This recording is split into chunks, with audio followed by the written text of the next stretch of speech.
Salam sejahtera umat sedharma semuanya. Terima kasih atas rahmat Tuhan Yang Maha Esa, welas kasih dari Buddha Maitreya, kebesaran dari Dwi Maha Guru Agung Secun dan Semu, lindungan dari ketiga yang Arya sesepuh di Nirwana, bimbingan dan dukungan dari para sesepuh dan pandita.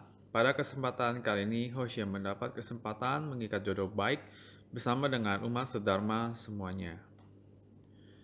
Umat sedama semuanya yang berbahagia pada hari ini, kesempatan baik untuk kita semua dan juga Hoshibun berharap kita semua selalu mendapat perlindungan dari Yang Maha Kuasa. Dan tentu hari yang berbahagia ini, Hoshi bisa bersama dengan umat sedharma untuk belajar membahas kembali mengenai dari kitab suci Lun Yu, Xue Pian, bab ke-14. Hoshi akan membacakan terlebih dahulu. 第14章，子曰：“君子食物求饱，居无求安。民以事而胜于言，就有道而争焉，可谓好学也已。” Dalam bab ke-14 ini, Nabi Kongzi memberitahukan kepada kita semua juga bahwa perkataan kalimat yang pertama, Hoshi akan memberikan penjelasan terlebih dahulu. Ziyue Nabi Kongzi berkata, Junzi shiwu qiu bao. Junzi merupakan seorang pembina yang kita tahu adalah seorang sekarang disebut sebagai pembina Tao atau pembina diri. Seorang pembina Tao tidak menuntut untuk makan yang mewah, makan yang enak-enak, atau makan yang sampai kenyang sekali demi memuaskan dirinya sendiri. Nabi Kongzi berkata demikian, mengingatkan kepada kita semua sebagai seorang pembina Tao. Dalam kita mengkonsumsi segala macam jenis makanan, ya tentu pada saat era dari Nabi Kongzi, beliau sudah mengajari terlebih dahulu, mengingatkan kepada para murid-muridnya. Sehingga filsafat tersebut bisa bertahan sampai saat ini. Kita sebagai generasi berikut, kita perlu belajar juga. Sebagai seorang pembina, kita dituntut, kita tidak menuntut untuk mendapatkan konsumsi makanan sampai kenyang sekali, sampai kenyang. Lalu juga kita dituntut untuk tidak menuntut untuk bisa mendapatkan konsumsi makanan yang mewah. Dan dari pelajaran tersebut memberitahukan kepada kita semua, mulut seperti aksara Chinese, China, kou, seperti yang terlihat ya, kou ini memiliki 4 sudut dan semua 4 sudut itu adalah tajam. Mulut bisa membuat bencana untuk kita semua. Dalam membuat huruf aksara Kou ini sangatlah mudah. Namun untuk bisa menjaga mulut kita ini tidak mudah. Oleh sebab itu, Nabi Kongzi memberitahukan kepada kita semua sebagai seorang pembina Tao harus mengingat segala macam rezeki yang kita dapat harus kita sayangi. Mungkin di sini ada yang berperasaan atau ada yang memiliki pemikiran bahwa kan toh itu makanan milik saya dan itu kan rezeki saya, kenapa saya tidak boleh makan yang enak-enak demikian? Ya, mungkin tidak salah orang bisa berpikiran demikian. Namun kita bisa perhatikan, kita telusuri lagi lebih ke dalam. Memang setiap orang dari diri kita masing-masing memiliki rezeki, terlebih koufu ya, kita sebut rezeki dari segi mulut ini. Kita memiliki rezeki dan kita mendapatkan makanan yang banyak bisa kita konsumsi. Namun, kita perlu ketahui, kita sehemat mungkin, sebisa mungkin kita mengkonsumsi makanan ini jangan sampai terlalu berlebihan. Ya, karena banyak terjadi pada masa saat sekarang ini, orang mengambil makanan begitu banyak, namun apa yang terjadi? Makanan tidak bersih dan akhirnya siapa yang memakan? Makanan tersebut semuanya dibuang ke tong sampah. Sebagian makanan yang dibuang ke tong sampah itu merupakan bagian dari rezeki kita. Oleh sebab itu, dalam mengkonsumsi makanan, kita juga harus bisa mengetahui tata kramanya juga. Oleh sebab itu ini sebuah pelajaran yang baik juga buat kita semua. Beliau menganjurkan kepada kita makan secukupnya, ibaratnya bukan sampai kenyang sekali. Pernah mendengar pepatah mengatakan 七分饱, ya kita kenyang sampai 70-80% saja, jangan sampai 100%. Ya, inilah hal yang kita perlu ketahui sebagai seorang pembina diri. Ya memang gak salah, seseorang pembina pergi untuk memakan konsumsi makanan yang mewah. Itu tidak ada masalah, tidak ada salahnya juga. Namun kita tanyakan lagi kepada diri kita masing-masing. Mau makan yang lebih enak lagi, di atasnya juga masih ada. Lalu di bawahnya bagaimana? Juga ada juga. Nah, makanya kenapa kita orang yang memiliki rejeki dalam segi makanan ini, kita harus bisa mensyukuri. Apa yang kita dapat, kita konsumsi. Namun, ingat juga, rejeki kita jangan dihabiskan, dihamburkan, hanya dari segi konsumsi makanan saja. Sangat mubazir sekali. Kenapa tidak dialihkan rejeki kita ini untuk bisa melakukan hal yang lebih baik lagi, mengikis karma-karma buruk kita, bukan buat kita makan saja.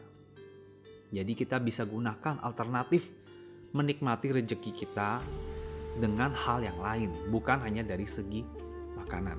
Nah, ini yang diingatkan Nabi Kongzi kepada kita semua sebagai para pembina.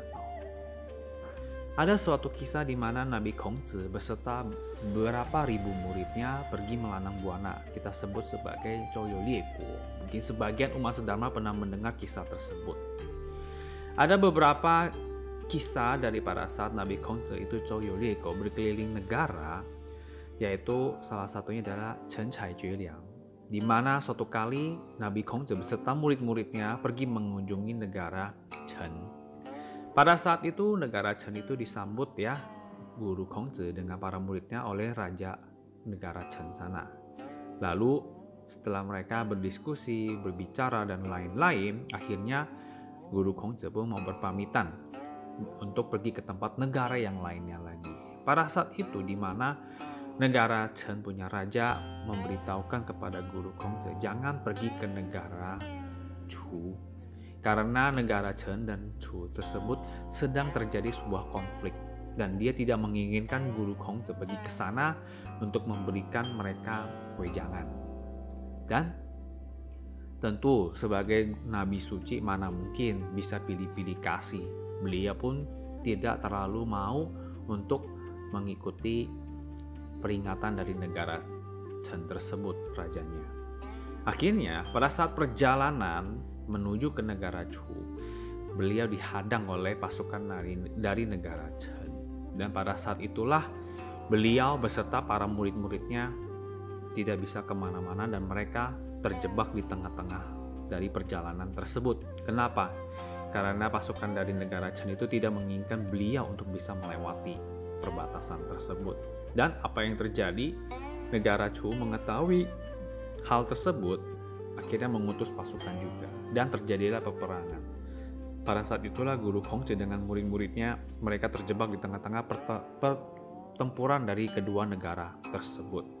Dan dari beribu-ribu banyaknya murid yang ada, nah disitulah satu persatu kertas ujian diberikan kepada mereka. Apakah mereka bisa melampaui ujian ini? Hanya dari mana? Segi makanan. Beberapa hari berlalu pun banyak sekali murid-murid perlahan-lahan sudah mulai sakit, tidak ada tenaga kuat untuk berdiri dan berjalan. Dan guru Kongzi beserta murid yang lain pun tetap berada di tempat mereka sana. Suatu kali seketika guru Kongzi hanya bisa memainkan alat musik kecapi yang dia bawa. Pada saat itulah dia terus menyanyikan untuk bisa menghibur dirinya dan juga para murid-muridnya. Salah satu dari muridnya pun berkata, "Guru, apakah kita sebagai seorang pembina akan melalui hal-hal seperti demikian?" Guru Kongzi pun mengatakan, "Semua manusia akan melalui hal seperti ini. Bila manusia biasa, hati mereka akan sudah mulai kacau dan sudah mulai gusar.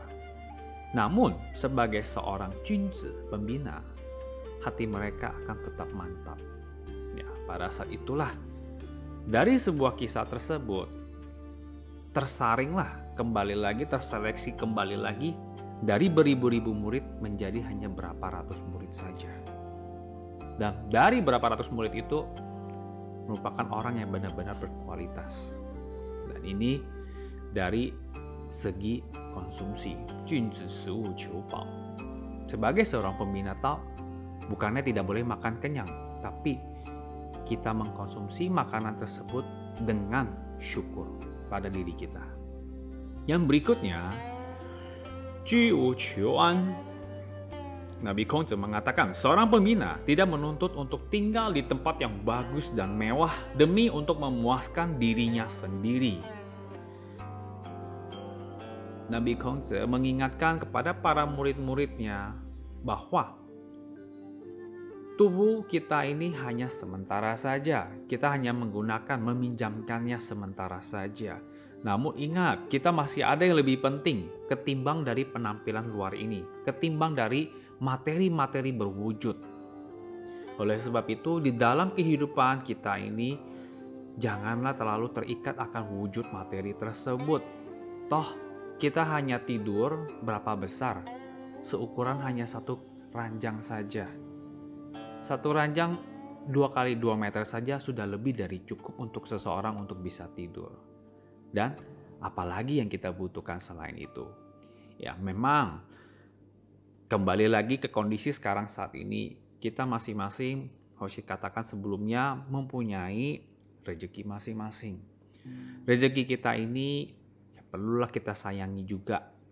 Ya. Dan hal yang kedua, tentu sebagai seorang Junzi, pembina Tao, kita tidak perlu memperlihatkan keluar kita punya segala kelebihan. Itu akan memberikan rasa kesan yang sombong pada diri kita. Ingat, rasa sombong tersebut yang akan mendatangkan bencana kepada diri kita semua. Salah satu dari murid guru Kongzi, di mana pada saat malam hari bisa melihat bintang-bintang. Pada saat siang hari, sinar matahari bisa menembus sampai ke dalam tempat dia tidur. Namun, apakah kondisi demikian mematahkan semangatnya untuk membina? Tidak. Dan Yan Hui merupakan salah satu murid yang sangat baik, di mana dia memiliki kekurangan dari segi materi tersebut, namun jiwa dalam pembinaannya itu tidak pernah mundur satu langkah pun. Ini yang merupakan pelajaran sebagai seorang pembina Tao. Jangan terlalu menuntut akan wujud materi, terlebih dari tempat kita tinggal. Yang berikutnya, Minyu Si Shen Yu Yuan. Sebagai seorang pembina, dalam bekerja dan bertindak, kita harus cekatan dan gesit. Namun, dilaksanakan juga berhati-hatilah dalam kita bertutur kata. Ingat, yang pertamanya, Junzi Shiwu Qiubao. Semua dimulai dari mulut. Kalimat yang ketiga ini juga dari kita punya tindakan dan juga dari kita punya mulut. Hoshi sudah katakan, mulut kita ini harus dijaga dengan hati-hati. Berhati-hati dalam kita bertindak, tidak ceroboh dan tidak gegabah.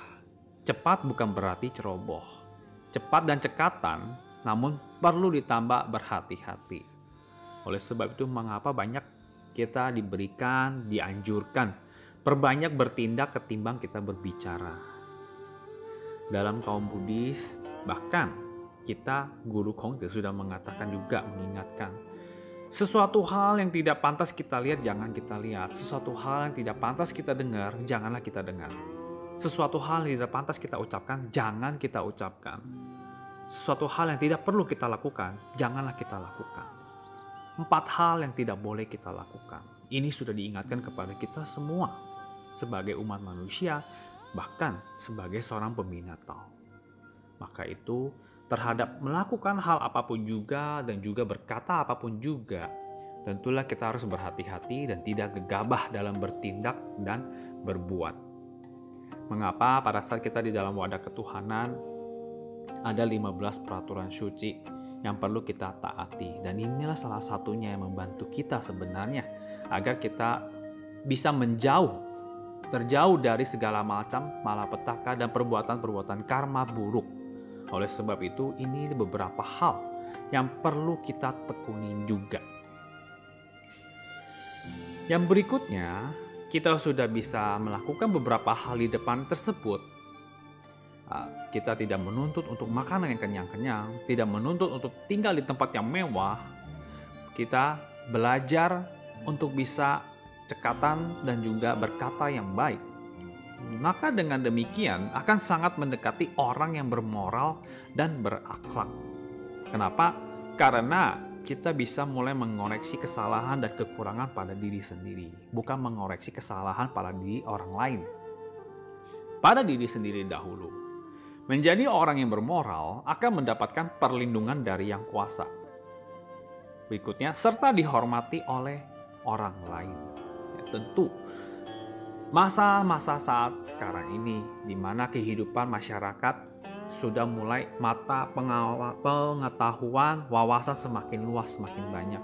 Namun juga perlu dibarengi dengan moral yang akhlak yang baik. Kenapa? Karena sekarang ini orang mau serba cepat, mau serba semuanya ingin yang mereka inginkan. Yang tentu untuk bisa mendapatkan hal secara instan itu tidaklah segampang yang kita lihat, tidak semudah yang kita inginkan. Mereka sebenarnya perlu proses. Tetapi dengan adanya yang instan tersebut, terkadang dari segi moral dan akhlak itu bisa menjadi ternodai. Ya, maka isi tersebut, Guru Kongzi mengatakan, kita menjadilah manusia yang bermoral dan berakhlak. Itu yang ditekuni. Terlebih kita sebagai seorang pembina Tao harus lebih baik lagi. Perkataan yang berikutnya, ke wei hao xue ye yi. Kita melakukan demikian. Dengan demikianlah ini yang disebut dengan pembina yang haus akan ilmu. Atau kita sebut sebagai pembina Tao yang rajin atau giat belajar. Dalam giat atau rajin belajar ini, tentu kita menimba ilmu itu diperlukan sebuah waktu, diperlukan sebuah pengalaman dalam pembelajaran. Oleh sebab itu kita menginginkan sesuatu hal yang sangat cepat sekali. Tapi ingat, beberapa hal yang dibutuhkan dengan sangat cepat tentu juga kita memerlukan pengorbanan yang besar juga. Kok bisa berkata demikian? Contoh, kita mau pergi keluar kota, kita mau cepat. Tentu kita mau naik apa? Sampai saat ini baru mungkin pesawat terbang yang paling cepat. Ya, alternatif lainnya mungkin naik kereta. Nah, tentu kalau sekarang dari kondisi kita di sini naik kereta mungkin paling murah. Naik pesawat paling cepat, tapi paling mahal. Ya tentu, yang paling cepat tapi pengorbanannya besar. Kenapa? Biayanya yang kita keluarkan lebih besar. Demikian. Ya tentu, dalam kita menginginkan proses belajar ini, ibaratnya umat dharma semuanya harus bisa kita mengetahui. Kenapa? Segala sesuatu hal harus kita tekuni dengan ada waktu dan pengalaman-pengalaman. Dan tentu dari hal tersebut akan bisa menambah pengetahuan kita lebih banyak dan bahkan menaikkan taraf kearifan dan kebijaksanaan pada diri kita masing-masing. Suatu kali Nabi Kongzi mengunjungi sebuah tempat kelenteng, kuil tersebut. Dan dia pada saat mau masuk, dia bertanya kepada orang penjaga yang ada di kuil atau kelenteng tersebut. Lalu dia bertanya, tata krama yang ada di sini harus bagaimana? Lalu tidak lama Guru Kongzi pun melihat orang masuk dan mereka melakukan beberapa adat istiadat tata krama yang mereka lakukan. Dan Guru Kongzi pun bertanya lagi kepada penjaga tersebut, kenapa orang tersebut melakukan hal seperti ini? Dan kenapa dia harus begitu? Dan orang penjaga tersebut sampai bertanya-tanya, apakah benar ini adalah Guru Konfusius yang terkenal tersebut? Lalu kenapa dia datang dan masuk ke dalam kelenteng ini atau kuil ini? Kenapa dia bertanya kepada saya terus? Apakah ini dia benar? Orang bilang dia adalah orang yang hebat, orang yang serba tahu dan akhlak tinggi. Apakah itu bohong? Nabi Kongzi melakukan hal demikian, itu juga mengingatkan kepada dia dan juga mengingatkan kepada para murid-muridnya. Meskipun kita sudah tahu, tapi kita belajar coba mengetahui kembali lagi dan lebih baik lagi. Dan itulah yang disampaikan Guru Kongzi kepada kita semua. Seseorang yang terhormat tidaklah berupaya memuaskan seleranya sendiri atau menuntut kemewahan. Kerjaannya itu harus efisien dan berhati-hati kalau berbicara. Maka Pembina bisa mengoreksi dirinya dengan belajar dari yang lebih bijak. Inilah ciri-ciri yang menandai sebagai pelajar yang baik. Ya. Guru Kongzi sampai di usia demikian dia masih terus belajar dan bertanya kepada orang lain. Apakah kita sedang melakukan hal yang sama atau kita sudah merasa kita sangat pintar? Dan ini kembali lagi kepada diri kita masing-masing semuanya. Mungkin pembelajaran hari ini Share Pian bab ke-14 sampai di sini. Semoga Dharma bermanfaat ini bisa kita sebarkan luas lagi kepada orang lebih banyak dan bisa bermanfaat untuk kita semua. Sangat baik sekali dalam penyebaran kebaikan ini kepada seluruh lapisan masyarakat. Ini sangat membantu kita semua untuk menyebarkan welas kasih dan cinta kasih. Nah, semoga Dharma ini bisa bermanfaat untuk kita semua. Bila ada perkataan yang salah, mohon pengampunan dari Tuhan Yang Maha Esa, bimbingan para pandita, maklum dari umat sedharma semua. Semoga Tuhan selalu memberkati kita semua. Kita semua terhindar dari mara bahaya dan bencana. Semoga semua makhluk berbahagia. Terima kasih.